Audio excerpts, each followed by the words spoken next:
Oke, assalamualaikum warahmatullahi wabarakatuh. Selamat pagi anak-anak, menjelang siang kita mulai pembahasan TO IPA ASPD Kabupaten 3. Berdoa menurut agama dan kepercayaannya masing-masing. Berdoa dipersilakan. Bismillahirrahmanirrahim. Selesai? Oke, untuk soal ASPD IPA jumlahnya berkurang ya. Yang tadinya 50 sekarang tinggal menyisakan 35. Berarti ada indikator yang tidak dipakai dan ada indikator yang tetap dipertahankan. Nah, dengan berkurangnya soal di tryout atau ujian ASPD, berarti berkurang juga durasi waktunya, yang tadinya 2 jam sekarang menyisakan 90 menit atau 1,5 jam. Nah, untuk tryout ASPD Kabupaten 3 ini jangan jadi patokan ya. Oh, berarti besok yang keluar materinya ini aja, bukan. Tetap ya yang kalian pelajari tetap 50 indikator ya, yang kemarin Pak Jarod sampaikan. Oke, nomor 1. Ternyata nomor 1 masih membahas tentang rantai makanan. Berarti rantai makanan indikatornya tetap dipertahankan ya. Rantai makanan yang sesuai pada ekosistem hutan. Berarti ekosistem yang ada di hutan, kalian harus tahu makhluk hidupnya dulu, karena tidak semua makhluk hidup itu tinggalnya di hutan. Kita garis bawahi dulu ekosistem hutan. Langkah pertama jelas menghilangkan atau mengeliminasi atau mencoret hewan atau tumbuhan yang tidak ada di hutan. Oke ya. Oke. Yang pertama, rumput jelas ada, kelinci ada, ular ada, elang juga ada. B, lalang ada, belalang ada, kijang ada, singa. Nah, hati-hati ya, singa. Singa itu bukan di hutan, tapi di padang sabana. Ya, kalau yang di hutan itu harimau. Ya, kalau singa itu di padang sabana, biasanya Afrika. Gitu, padang rumput gitu. C, rumput, jadi ini salah ya. B salah, nggak usah dipilih. Rumput, kijang, rusa, ular. Oke. D, jambu, ulat, kelinci, ular. Oke. Untuk A, C, D ini masuk atau berada di ekosistem hutan. Langkah yang kedua yaitu kalian harus menentukan urutannya itu apakah sudah tepat. Dengan cara apa? Mengetahui hewan itu termasuk herbivora, karnivora, atau omnivora ya. Oke. Nah, hutan itu seperti ini ya. Singa nggak ada kan, singa adanya harimau. Oke, yang pertama rumput. Oke, rumput sebagai produsen. Kelinci makan rumput jelas. Ini sebagai konsumen pertama kedudukannya. Dia adalah hewan herbivora. Ular adalah konsumen kedua. Oke, dia mau atau karena dia ular dia karnivora ya, berarti ya karnivora, pemakan daging. Dia juga mau makan kelinci. Elang jelas konsumen ketiga, berarti dia karnivora juga. Nah, kemungkinan jawabannya A. Kalau kemungkinan jawabannya A, berarti C, D itu salah. Kita cari kesalahannya dulu. Jangan langsung keburu jawab A tanpa melihat jawaban C dan D. Kalau B sudah jelas salah ya. C, rumput oke dimakan kijang. Ya, kijang ada di hutan juga ada. Terus kemudian ini sebagai produsen rumputnya dan kijangnya sebagai konsumen satu, hewan herbivora. Nah, rusa itu dia itu hewan herbivora. Kalau dia makan kijang nggak bakalan mungkin ya. Berarti salahnya di sini. Oke. C salah. Kita silang. Yang D, jambu. Oke, jambu sebagai produsen. Jambu dimakan ulat. Iya, ulat sebagai konsumen satu atau konsumen pertama. Dia sebagai herbivora, pemakan tumbuhan. Kelinci itu dia herbivora, nggak bakalan dia makan ulat. Jadi salah ya. Nah, jelas sekarang. Nah, sekarang tambah yakin bahwa jawaban yang benar adalah A. Kenapa? Kalian bisa mengeliminasi, mencari kesalahan jawaban B, jawaban C, dan jawaban D. Oke. Nomor 2. Hubungan antara makhluk hidup yang membentuk simbiosis. Berarti ini materi tentang simbiosis atau hubungan antara makhluk hidup. Nah, simbiosis sendiri itu kan dibagi jadi 4 ya. Ada mutu, ada komen, ada parasit, dan ada amen. Nih. Nah, yang ditanyakan di sini simbiosis komensalisme, berarti ada individu yang diuntungkan dan ada individu yang tidak merasa diuntungkan dan tidak merasa dirugikan. Kita masuk ke option jawaban pertama. Tumbuhan tanduk rusa dengan pohon mangga. Nah, tanduk rusa seperti ini ya. Tanduk rusa ya, bukan tanduk kijang ya. Tanduk rusa panjang, mirip dengan hewan tanduk rusa. Nah, tanduk rusa itu hidupnya epifit atau menempel. Kenapa? Agar dia lebih mudah mendapatkan sinar matahari. Makanya dia harus menempel di tempat-tempat yang tinggi. Biasanya habitatnya di hutan-hutan. Itu karena di hutan itu kan lebat, makanya cahaya matahari kadang tidak bisa menembus lebatnya dedaunan di hutan. Nah, agar si tanduk rusa itu mendapatkan cahaya, maka dia biasanya hidupnya di atas. Tuh. Pak, kok bisa di atas, Pak? Apa dia jalan, Pak?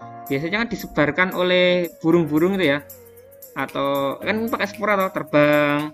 Tentu kan spora. Dia terbang terus menempel di atas pohon. Tanduk rusanya dia untung karena dia mendapatkan tempat tinggal, sedangkan pohon inangnya atau pohon mangga, kalau yang ada di rumahmu biasanya emang sengaja ditaruh di atas ya.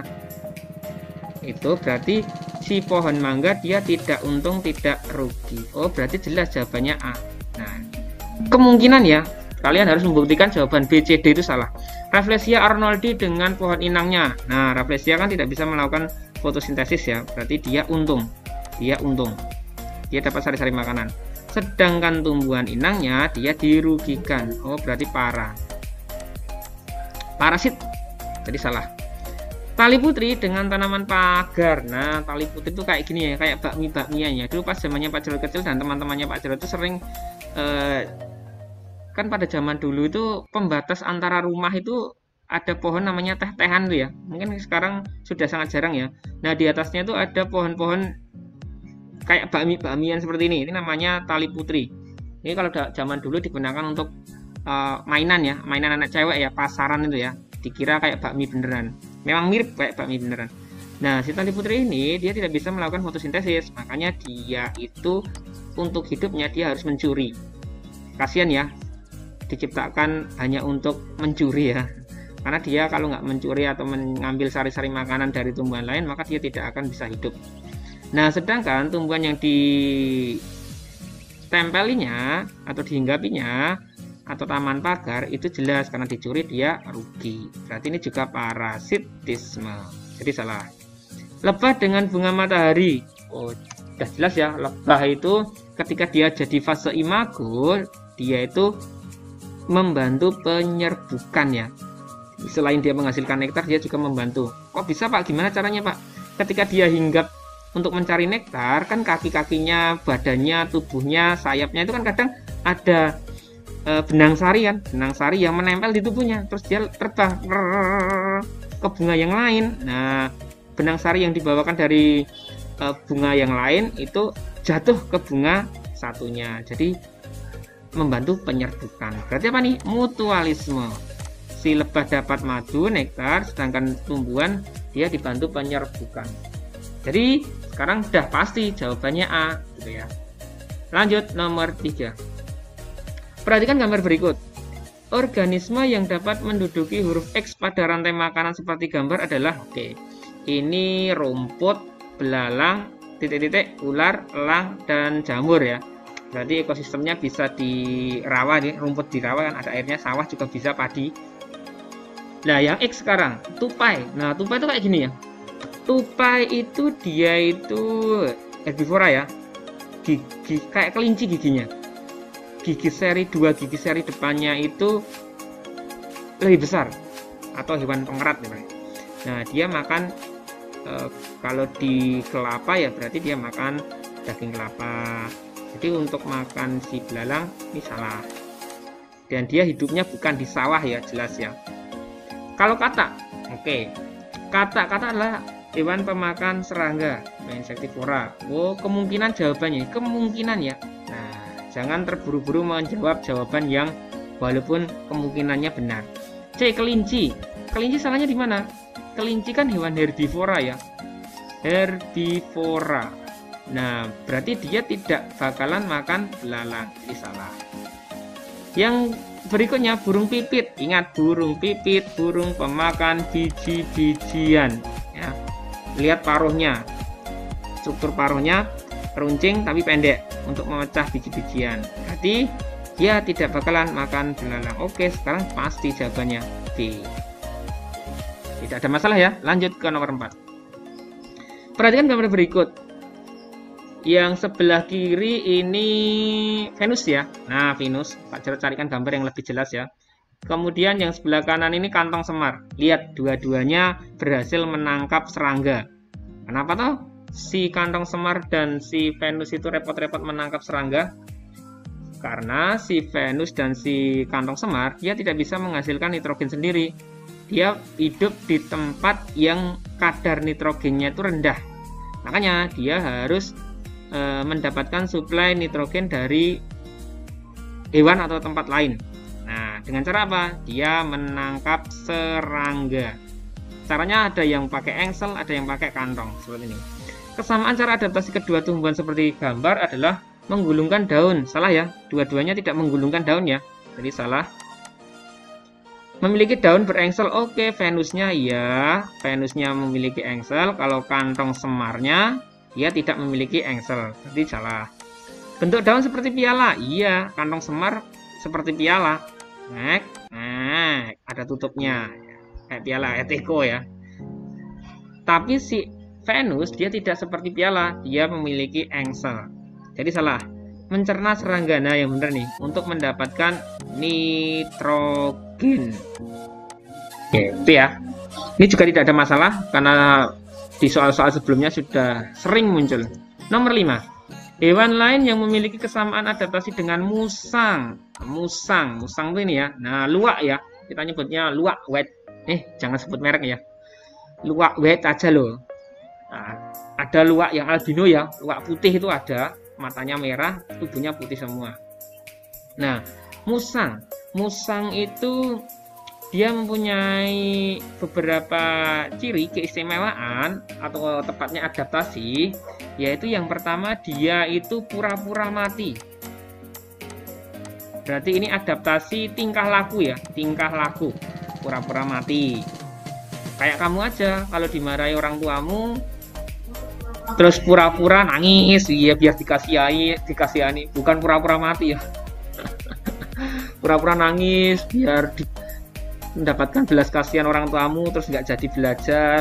Nah, itu berarti adaptasi tingkah laku itu. Terus selain itu ada beberapa sumber yang menyatakan bahwa si musang itu juga dia mengeluarkan bau yang khas ya, bau yang khas. Nah, berarti apa aja nih? Kalau platypus nggak sama ya, dia nggak pura-pura mati. Kalau platypus itu dia mempunyai kakinya mempunyai selaput, terus dia menyusui, dia bertelur, mulutnya bersudu, beda sekali. Terenggiling dia menggulungkan tubuhnya, jelas beda. Si musang nggak bisa menggulungkan tubuhnya. Kumbang, ya kumbang ada beberapa kumbang yang ketika dia terancam bahaya, apalagi ketika dia terbalik ya. Ini contohnya ya. Maksudnya Pak Jarod ibaratnya kumbang, dia terbalik, dia akan sulit untuk membalikkan tubuhnya. Terus di situ ada pemangsa, terus dia pura-pura mati aja, diam, pura-pura mati. Kecoa juga sama ya. Ketika kecoa itu terbalik, badannya terbalik, terus kamu datangi, dia pura-pura mati. Tapi kalau nanti kamu udah pergi, nah dia akan berusaha membalikkan tubuhnya. Oh, berarti kemungkinannya ini. Kalau sigung nggak ya? Sigung itu mengeluarkan bau yang busuk ya, bau yang tidak enak. Untuk mengusir pemangsa, mengusir hewan lain dari teritorialnya, dari area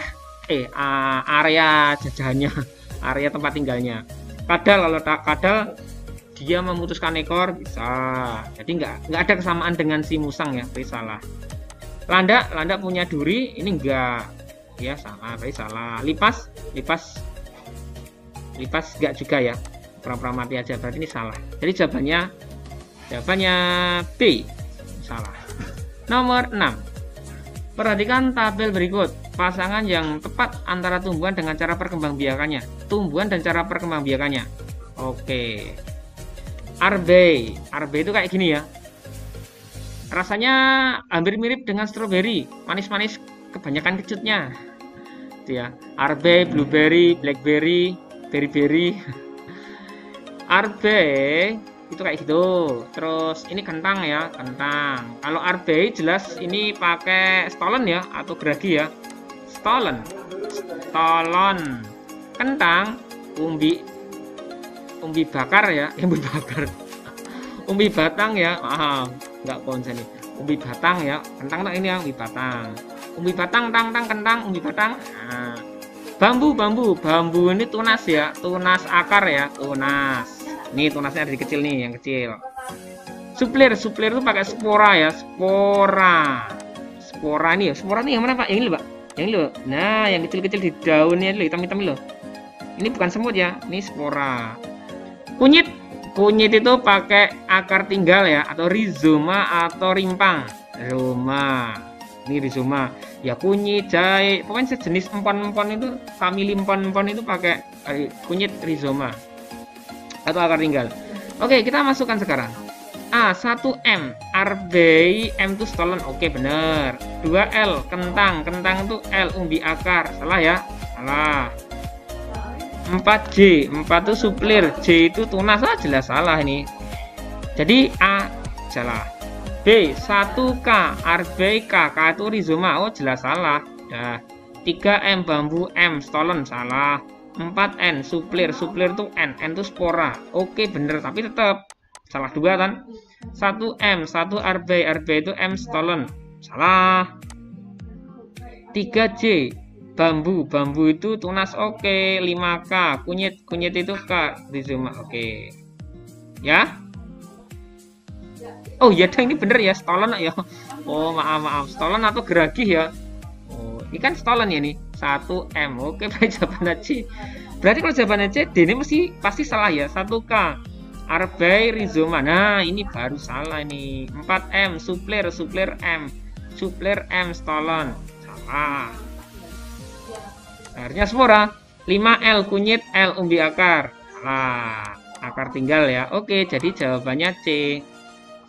Lanjut, nomor berikutnya, nomor 7. Masih rendahnya kesadaran masyarakat untuk mengurangi penggunaan plastik dalam kehidupan sehari-hari dapat memicu masalah lingkungan. Selain itu, pembuangan sampah plastik di sembarang tempat semakin marak terjadi. Wah, iya jelas ini. Upaya yang paling tepat untuk menjaga keseimbangan lingkungan pada kondisi tersebut yaitu, nah, contohnya seperti ini. Nah, yes. Pasti kamu sering menemui di pinggir-pinggir jalan seperti ini. Bahkan di rumahmu mungkin ada ya.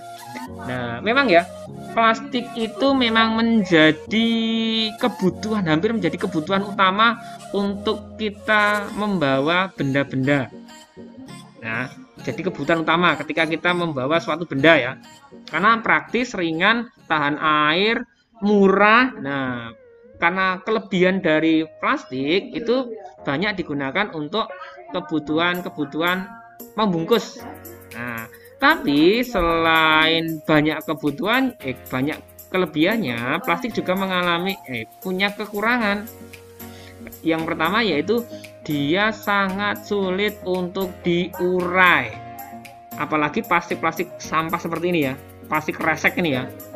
Nah, ini hanya sekali pakai, sangat disayangkan ketika sekali pakai terus dibuang di tempat sampah. Ini berpuluh-puluh tahun, bahkan ratusan tahun pun dia tidak akan terurai. Ya, bayangkan kalau ini terjadi terus-menerus, pasti akan banyak gunung-gunung sampah plastik yang ada di lingkungan. Nah, upaya paling tepat untuk menjaga keseimbangan. Nah, upaya yang paling tepat apa? Nah, menghentikan pemakaian plastik. Wah, ini nggak bisa. Masyarakat kita pun belum siap untuk menghentikan pemakaian plastik. Bayangkan kalau pemerintah langsung melarang atau barang siapa yang menggunakan plastik akan didenda 100.000. Wah, jelas akan terjadi penolakan. Kenapa? Masyarakat belum siap. ya. Dan nanti pabrik-pabrik juga akan tutup. Ketika pabrik plastik tutup, banyak yang akan jadi pengangguran. Membakar sampah plastik, nah ini juga tidak diperkenankan. Iya memang Pak kemarin saya bakar terus langsung hilang ya Pak. Yang tadi sampahnya plastik banyak sekarang jadi kecil sedikit ya Pak. Iya, tapi ada efek asapnya yang jauh berbahaya terhadap lingkungan. Jadi enggak memberikan hukuman tegas pada pabrik. Wah ini juga nggak bisa nih. Kenapa? Kalau diberi hukuman pabriknya, jelas pabriknya akan tutup.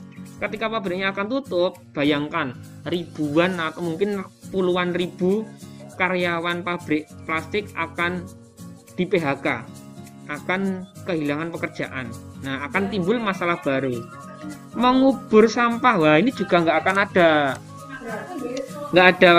pengaruhnya. Ketika dikubur, ditanam, dia tidak akan terurai. Cacing aja nggak mau loh mendekat. Itu nanti akan mencemari tanah. C. Mendaur ulang sampah plastik. Nah ini nih, oke. Menambah jumlah tempat sampah. Nah ini juga ya. Nah jadi gini, kesadaran kita untuk membuang sampah pada tempatnya udah oke ya. Karena sudah diajarkan sejak dini ya, sejak kalian TK, mungkin sejak kalian lahir buang sampah di tempatnya. Tapi yang jadi masalah sekarang pemilahan sampah gitu loh. Sampah plastik, sampah kertas, sampah organik, sampah anorganik itu yang lemah ya. Kalau seperti di luar negeri itu sudah dipilah-pilah. Jadi ketika sampah itu organik, jadiin di penampungan sampah khusus organik, di sana diolah jadi pupuk. Terus kalau di sana ada plastik, ya udah dijadiin satu, diolah, didaur ulang, jadi bisa jadi ember baru atau pot. Nah itu. Jadi di tempat kita yang lemah itu pemilahan sampah ya. Bahkan di sekolah pun, di sekolah kita itu juga sama loh. Sudah disediakan 3 tempat sampah. Tapi ketika dikumpulkan, diambil tukang sampah yang pakai truk, pakai mobil, itu juga akan dijadikan satu. Jadi percuma ya. Ya, tapi jelas itu nanti akan mengajari kalian untuk memilah-milah sampah, yang nanti sampah-sampah yang bisa dimanfaatkan bisa didaur ulang, yang tidak bisa dimanfaatkan ya digunakan untuk pupuk organik. Jadi jawabannya apa? Jawabannya yang C. D. Menggunakan plastik sekali pakai. Nah ini juga nih salah nih. Ini yang banyak terjadi di tempat kita ya. Apalagi kalau kamu pergi ke supermarket, ke pasar, apalagi pasar tradisional ya, pasti tuh sampahnya plastik yang digunakan sekali pakai. Kalau bisa, kalau kamu pergi ke tempat-tempat penjualan atau supermarket atau pasar, bawa kantong plastik sendiri ya. Nggak harus plastik kok, kantong sendiri. Itu akan jauh lebih baik mengurangi tumpuan atau sampah plastik. Mengurangi jumlah pabriknya, ini juga salah ya. Nanti akan jadi pengangguran, menimbulkan pengangguran. Jadi jawabannya yang paling tepat C. Selain mendaur ulang sampah, juga menyediakan tempat-tempat sampah. Nomor 8. Perhatikan gambar berikut. Fungsi bagian X pada gambar ini berarti kakinya ya. Ini cicak. Cicak memiliki beberapa adaptasi ya. Yang pertama, dia punya lidah yang panjang dan lengket. Fungsinya untuk apa? Jelas menangkap serangga yang terbang, contohnya nyamuk, lalat. Yang kedua, dia bisa memutuskan ekornya. Autotomi ya, memutuskan ekornya ketika dia terancam bahaya. Nah, satu lagi, dia punya kaki seperti ini. Kalau di zoom itu seperti ini. Nah, kakinya itu kayak ada selaput-selaputnya loh. Kayak karet ya. Tapi ini elastis dan lengket. Nah, kalau di zoom lagi seperti ini. Kalau di zoom lagi seperti ini dan seperti ini. Nah, ini dia punya perekat sehingga dia mampu merayap di dinding, berarti jawabannya C. Kalau melindungi diri salah jelas. Dia melindungi diri dengan cara memutuskan ekornya, mengelabui musuhnya tepatnya ya. Jadi contohnya si kucing kalau mau nangkap cicak, udah ketangkep, terus cicaknya itu memutuskan ekor, nah ekornya itu pasti akan bergerak-gerak. Dan perhatian si kucing akan teralihkan pada ekornya. Ketika si kucing teralihkan perhatiannya, terus dia kabur. Pengecut ya berarti ya. Salah. Menangkap mangsa, kalau menangkap mangsa jelas tadi pakai lidah panjang dan lengket. Oke, jawabannya C. Nomor 9. Perhatikan gambar berikut. Nah, ini dia. Kelompok hewan lain yang mengalami kesamaan daur hidup seperti gambar. Nah, ini ditulis dulu. Ini telur, ini larva, ini pupa, ini imago. Oh, berarti ini metamorfosis sempurna. Tahapannya telur, larva, pupa, imago. Pertanyaannya, kelompok hewan lain yang mengalami kesamaan daur hidup seperti gambar. Oke, ingat ya, Pak Jor tuliskan lagi. Lala, lili, naik, becak, jangkrik. Nah, ini laba-laba, jangan lalat sempurna. Ini laron, ini lipan, dibalik juga boleh. Ini lipas, naiknya nggak usah. Belalang, capung, ini kecoa atau kalajengking. Nah, singkatan dari lala, lili, naik, becak, jangkrik ini tidak sempurna. Nah, tidak sempurna. Sen. Berarti kalau opsi jawaban A, B, C, D ada lala, lili, naik, becak, jangkrik, berarti jelas salah. Kok bisa, Pak? Kan yang ditanyakan sempurna. Loh. Laron, oke, salah. Kumbang, semut, kupu-kupu, capung, caca, becak, salah. Jangkrik salah. Ya udah, tinggal mana? Tinggal ini B. Udah gampang banget. B jawabannya kumbang dan semut. Itu sempurna. Tahapannya sama. Telur, larva, pupa, imago. Tapi hati-hati dengan kata ya. Walaupun kata itu sempurna, tapi tahapannya dia telur, berudu berkaki, katak berekor, dan katak dewasa. Itu ya. Bukan TLPI. Hati-hati. Nomor 10 sekarang. Perhatikan gambar berikut. Jenis dan arah gerak sendi yang ditunjukkan huruf N. N itu nih ya. Tuh N. Nah, antara tulang panggul dan paha atas. Nah, ini contohnya ya. Yang lebih jelas. Ini juga sama. Tulang bahu dan lengan atas. Ini juga sama. Nah, berarti apa nih? Putar salah. Putar itu ada di sini ya. Nah, engsel salah ya. Engsel di lutut dan di siku. Pelana di pangkal ibu jari dan telapak tangan. Oh, berarti salah. Ya udah, sekarang peluru yang jelas. Gampang tenan nih. Nomor 11. Perhatikan gambar berikut. Fungsi bagian yang ditunjukkan huruf Q. Ya. Ini di paru-paru ya. Ini namanya apa nih? Namanya alveolus. Nah, ketika di zoom diperbesar kayak gini ya. Jadi alveolus itu kayak gini loh. Nah, yang biru ini pembuluh darah, tapi dia membawa karbon dioksida atau kotor. Tapi yang merah ini pembuluh darah, nadi. Kalau nadi yang balik, nadi membawa darah kaya oksigen. Berarti CO2 yang ada di alveolus ya, yang telah dikirimkan ke paru-paru oleh pembuluh balik, ya ini pembuluh balik yang biru, ditukar. Ya tak kasih CO2-nya, oke. Ya tak kasih gantian O2, oke. O2-nya diedarkan ke seluruh tubuh, CO2-nya dibuang lewat hembusan nafasmu. Oh, berarti apa?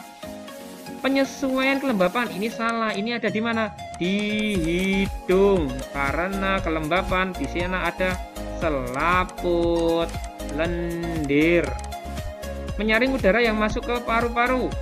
Nah, ini fungsi dari rambut, hidung, dan tenggorokan juga bisa ya, karena ada serabut silia.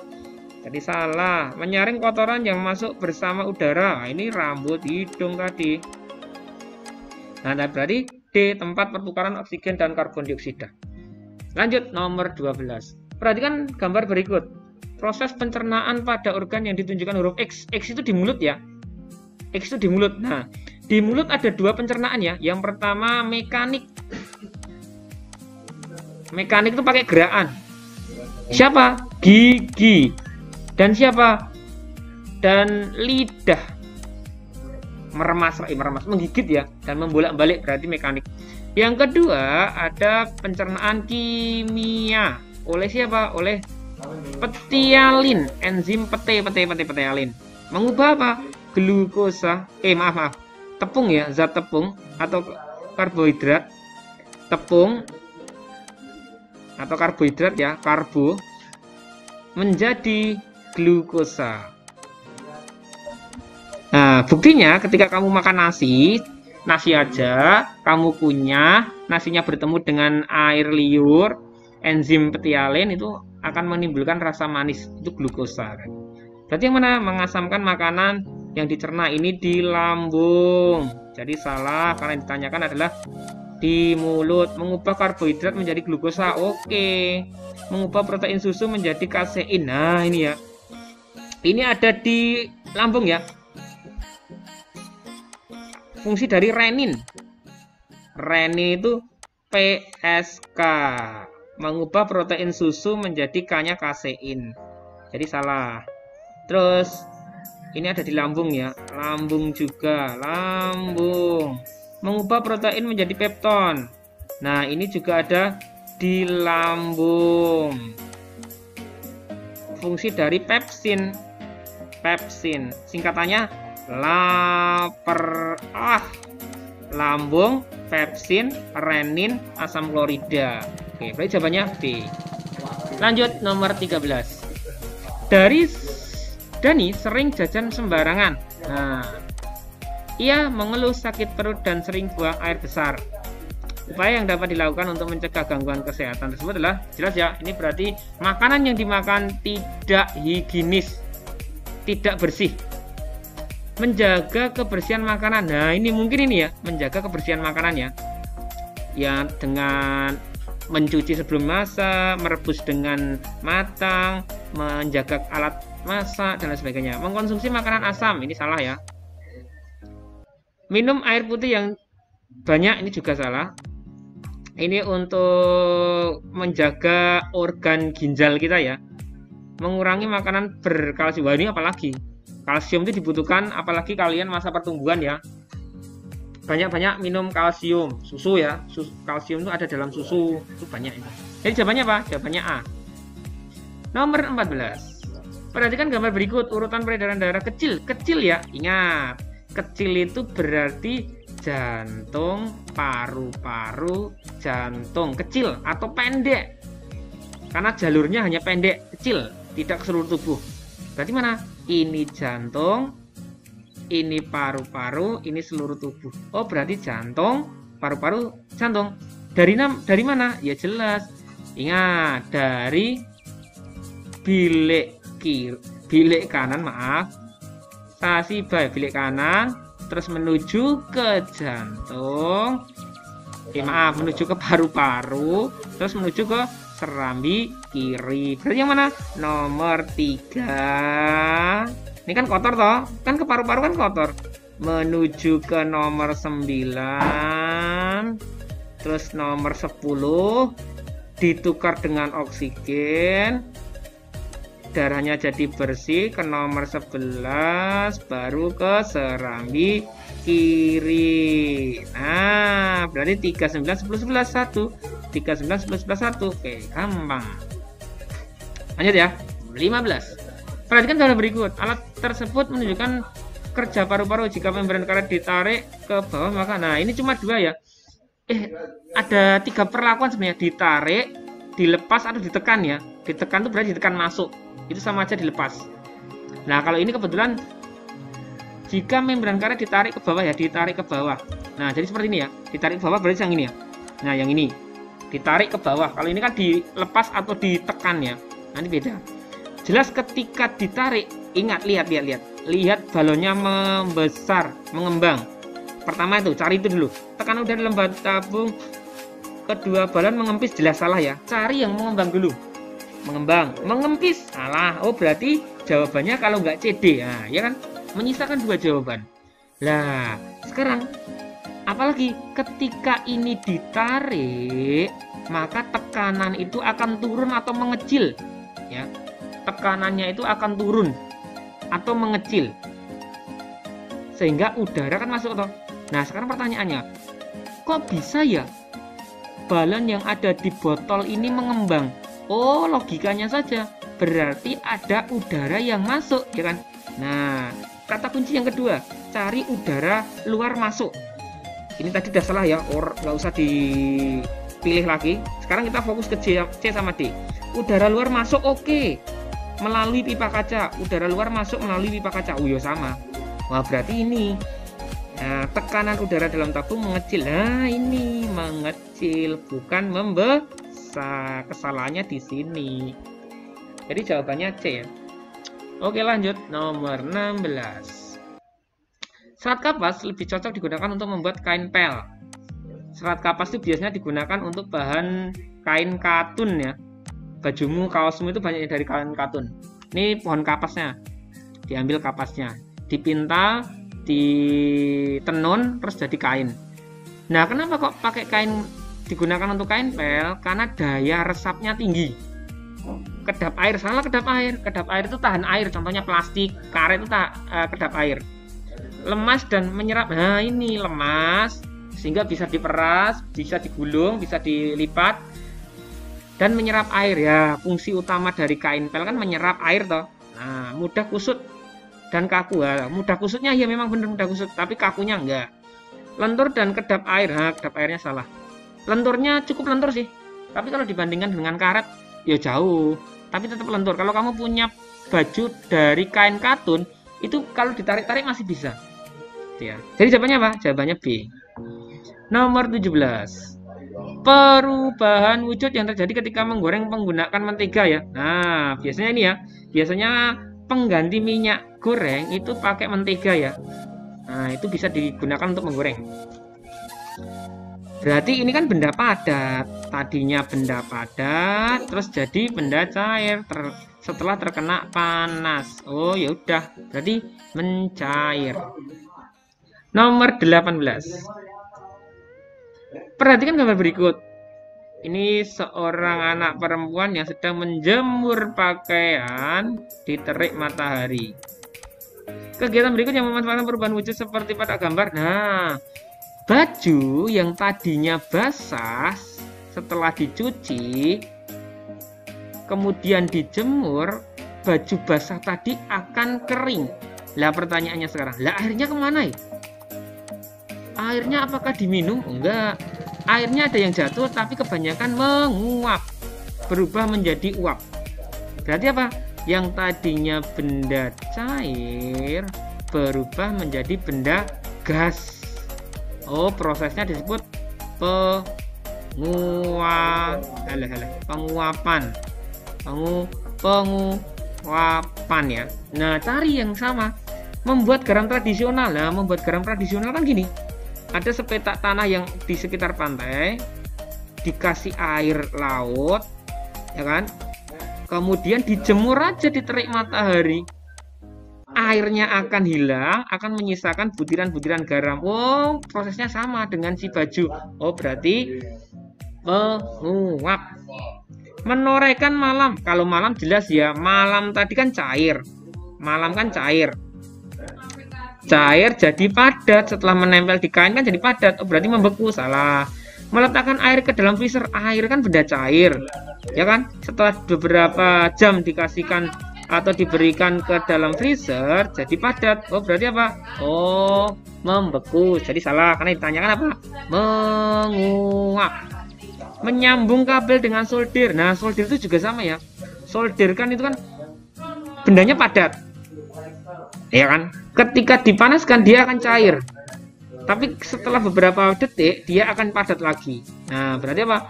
Ya kayak lilin itu, mencair terus membeku. Oh, salah berarti. Jawabannya A. Lanjut nomor 19. Pada pemasangan kaca, bingkai dibuat agak longgar dengan tujuan. Nah, bingkai itu loh. Ini bingkai. Nah, ini kaca. Nah, biasanya dipasang agak longgar. Tujuannya apa? Ingat, ketika siang itu kan panas, cahaya matahari bersinar dengan teriknya. Nah, ketika benda itu terkena panas, itu pasti akan bertambah luas volume ukuran, panjang juga. Berarti apa? Nah, agar tidak pecah saat pemuaian. Ya jawabannya nih.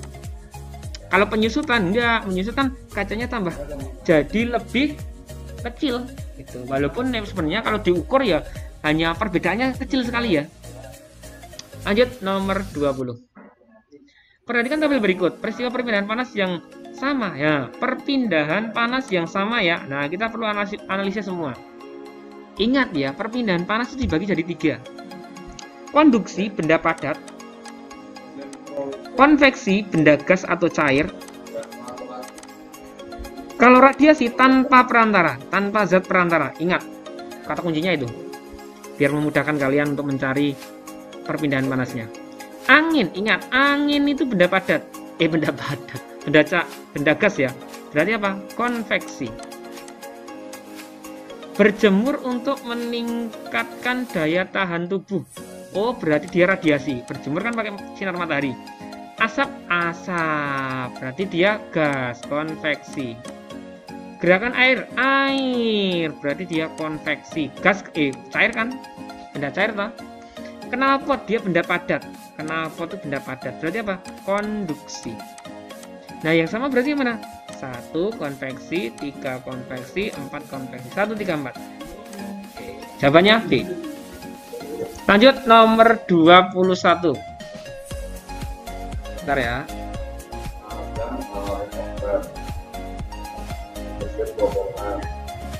Nomor 21. Siswa kelas 6 melakukan percobaan memanaskan 4 batang yang berukuran sama dengan bahan berbeda. Contohnya seperti ini ya. Ini contoh, anggap aja 4 batang. Batang yang pertama meleleh, batang yang kedua tidak meleleh, batang 3 meleleh, batang 4 tidak meleleh. Jadi ujungnya itu dikasih mentega, terus ujung satunya dipanaskan. Oh, kalau ketika meleleh berarti dia konduksi, menghantar panas. Kalau tidak meleleh dia konduktor ya, maaf. Induksi, isolator ya. Kalau meleleh berarti konduktor. Kalau tidak meleleh berarti isolator. Oke, kita masukkan. Batang 1 dan 3 konduktor. 1 konduktor, oke. 2 konduktor, salah ya. Salahnya di sini ya. Oke, dah ini nggak usah dipilih karena 2 itu isolator. 1, 2 isolator, satunya konduktor, 2-nya isolator, benar, jadi salah. Batang 1 dan 3 konduktor, 1 dan 3 konduktor, oke. Batang 1 konduktor, batang 3 konduktor. Batang 2, 4 isolator, 2 isolator, 4 isolator, oke. Berarti dia salah. Nah ini kebalikannya ya, kebalikannya, salah. Jawabannya C. Nomor 22. Alat musik yang dibunyikan dengan cara dipetik antara lain. Nah, kita lihat dulu. Nah, ini kalau kalian belum pernah lihat alat musiknya, ya akan jadi sulit, gitu loh. Nah, caranya gimana? Nah, Pak Jarod tunjukkan. Sitar tuh kayak gini ya. Lihat, ada senarnya, ada dawainya. Berarti kalau nggak digesek, dipetik. Tapi kalau yang ini sitar dipetik ya. Oke. 2 cello ya. Cello itu kayak biola tapi ukurannya besar. Dia cara memainkannya dia didudukan ya, gini ya. Kalau biola kan ditaruh di leher loh, dipangku di leher tuh ya. Nah ini berarti ini ada alat geseknya nih loh. Harmonika itu berarti tiup ya. Terus sasando, maaf bukan sasando, ini harpa ya. Harpa berarti dipetik juga. Ini gitar, petik, jelas sering lihat kalian. Ini sasando juga petik. Ini biola, nah yang biola nih ya lebih kecil ya. Cara mainkannya juga beda ya. Cara meletakkan posisi ketika main juga beda. Tapi sama-sama digesek. Terus ini nih, tamborin. Ini ukulele. Gitar tapi ukurannya kecil. Terus rebab, ini rebab. Dan tifa, pukul. Nah, sekarang perhatikan. Pertanyaannya, alat musik yang dibunyikan dengan cara dipetik ya. Oh, yang dipetik ya. Dipetik berarti sitar, terus harpa, terus sasando, gitar, terus ukulele. Nah, bagaimana? Harmonikanya salah ya, salah. Sasando, gitar, harpa, oke, berarti yang ini. Gitar, biolanya salah, tamborinnya salah. Ukulele oke, rebab oke, tifanya yang salah. Jawabannya B. Nomor 23. Perhatikan gambar berikut. Jika botol kaca berisi air tersebut dipukul dengan sendok. Nah, ini jadi ini perlakuannya dipukul ya. Perlakuannya dipukul ya. Dipukul. Beda dengan ditiup ya. Nah, ingat, semakin permukaan rambatnya semakin luas, nada yang dihasilkan akan semakin rendah. Tapi ketika luas permukaan rambat atau media rambatnya kecil, maka nadanya akan semakin tinggi. Nah, berarti gini, contohnya nomor 1. Ketika dipukul kan getarannya akan merambat melalui lo. Nah, maka nadanya akan rendah. Tapi yang nomor 4 dipukul, ting. Nah, nadanya akan tinggi. Nah, sekarang urutan bunyi tertinggi ya, dari yang tinggi ya. Oh, berarti nomor 4, nomor 2, nomor 3, terakhir nomor 4. Jadi 4, 2, 3, 1. 4, 2, 3, 1. Nah, jawabannya ini. Ini pakai ini ya. Lanjut nomor 24. Perhatikan gambar berikut. Gaya yang bekerja pada kegiatan seperti gambar adalah, nah ini ada 2 orang yang sedang main ayunan ya. Nah, jelas apa gaya gravitasi? Iya, pegasnya salah ya. Kan nggak mentul-mentul ini, nggak ada. Ini biasa dari besi ya, bukan dari karet ya. Jadi dia tidak mantul-mantul. Bahasanya mantul-mantul. Pegas juga salah. Geseknya iya, geseknya ada ya. Antara tangan, antara pantat dan ini dudukan, ya, antara tangan dengan pegangan itu bisa. Tapi pegasnya salah. Otot iya, ada anak yang mendorong. Gravitasi iya, gravitasi kenapa? Gravitasi kan turun ke bawah toh. Coba kalau di tempat ini nggak ada gravitasi, ketika dia didorong, wah terlempar pasti, terbang melayang-layang. Nah, berarti jawabannya C. Gaya pegasnya nggak ada, berarti jawabannya C. Nomor 25. Perhatikan kalau berikut. Ini orang yang sedang bermain ketapel ya. Hubungan antara gaya dan gerak yang terjadi pada kegiatan tersebut adalah, nah ini contohnya seperti ini ya. Ketapel itu memanfaatkan gaya pegas ya. Dia biasanya pakai karet ya, karet ban atau tali terbuat dari karet. Jadi semakin pendek rentangan karet, jadi semakin pendek kayak gini, semakin cepat. Oh salah. Kalau semakin pendek ya semakin lambat dan lontarannya nggak akan jauh. Semakin panjang tarikan karet, iya ditarik seret, ditarik sampai sini, batu terlempar semakin jauh. Nah ini. Jadi ketika kamu mau membidik sasaran yang jauh, itu memang karet ketapelnya harus ditarik sejauh atau sepanjang mungkin. Nanti gaya pegasnya akan semakin besar. Semakin lemah tarikan semakin jauh. Nah, ini salah ya. Salahnya di sini. Semakin kuat tarikan batu lempar semakin dekat. Ah, salah, semakin jauh harusnya. Jadi jawabannya B. Nomor 26. Perhatikan gambar berikut. Sifat cahaya yang terjadi pada peristiwa tersebut yaitu, nah, yang pertama jelas ya. Cahaya akan merambat lurus.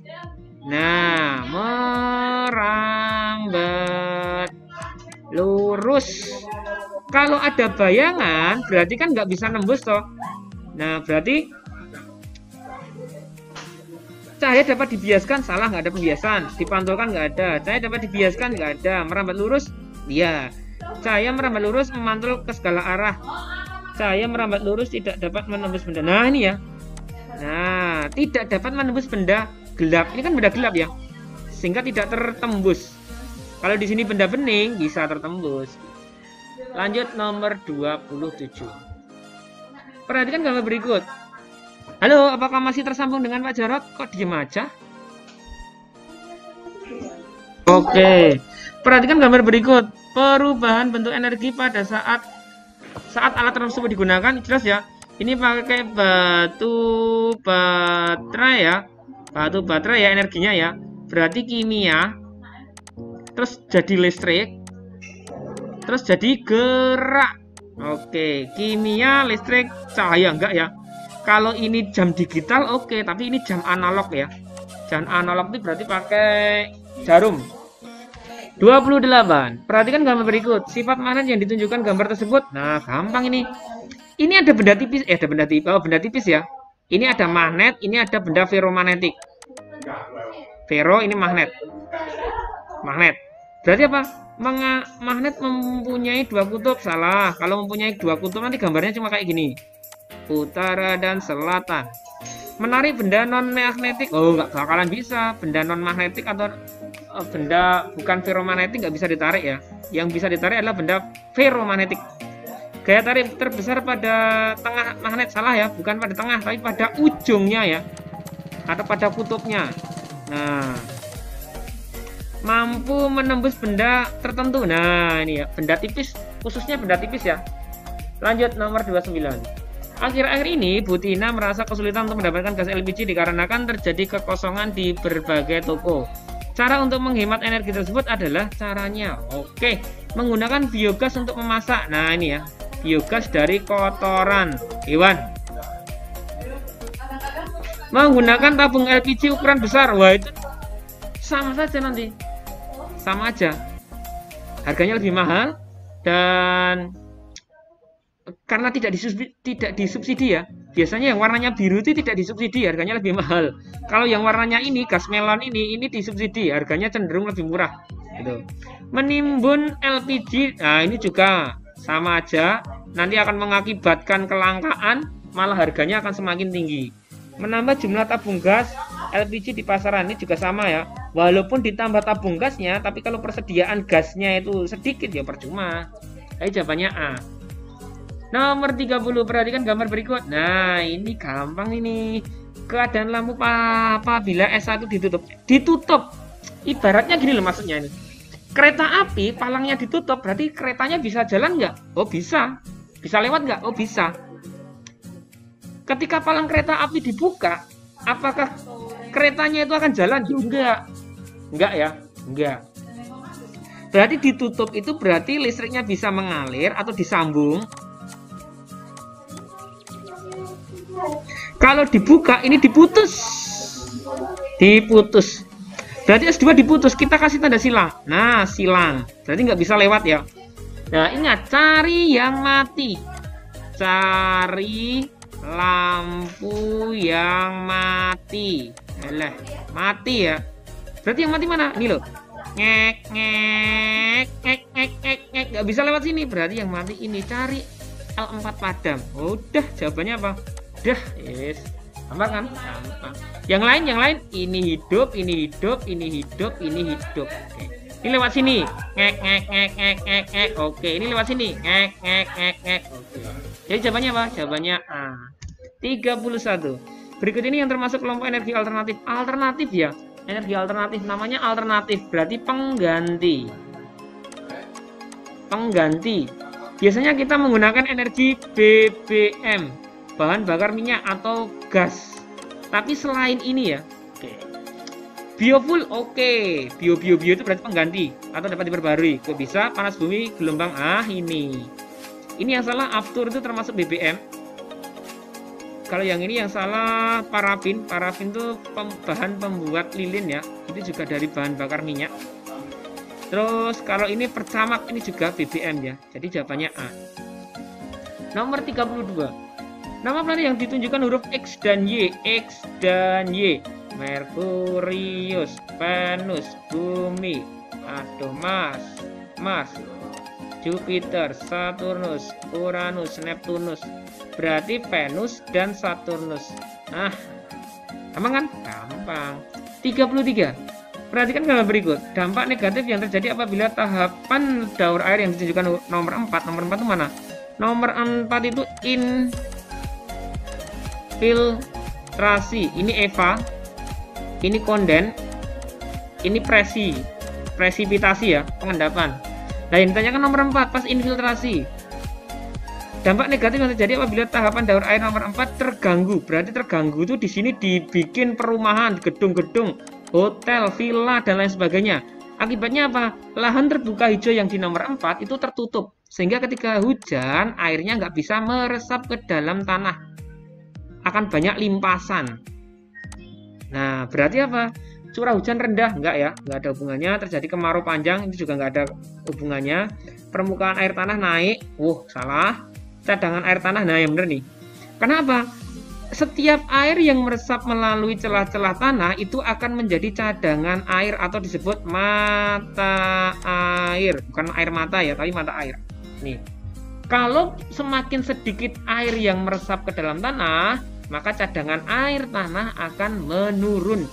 Contohnya di kota-kota besar, Jakarta, Medan, Surabaya. Kalau di Jogja sih nggak begitu ya. Itu di kota-kota besar itu memang di sana karena sudah terlalu padat, cadangan air yang ada di dalam tanah itu tambah sedikit ya, karena tidak ada yang masuk ya. Oke. Kodratnya air itu kan turun itu ke bawah ya, meresap ya.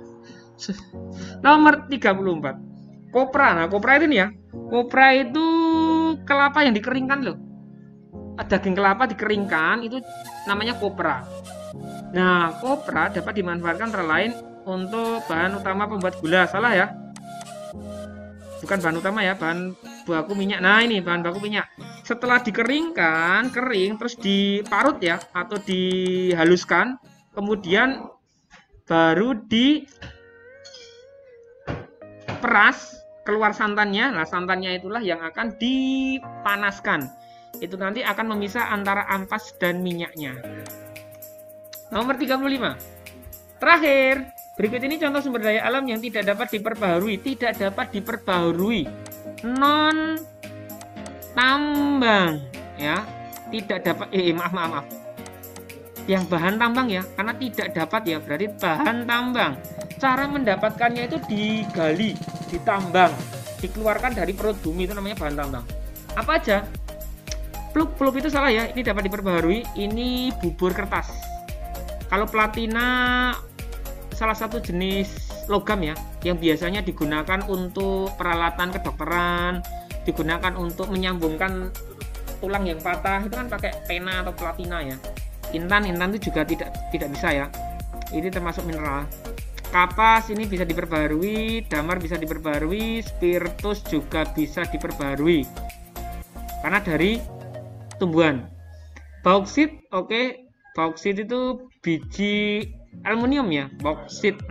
Batu bara tidak bisa. Oh, berarti jawabannya C. Terpentin itu bisa, rotan bisa, mutiara bisa, berarti jawabannya C. Oke, kalau nggak ada, kita akhiri anak-anak untuk pembahasan tryout ASPD Kabupaten 3 kali ini. Tetap belajar dan jaga kesehatan. Jangan lupa selalu berdoa.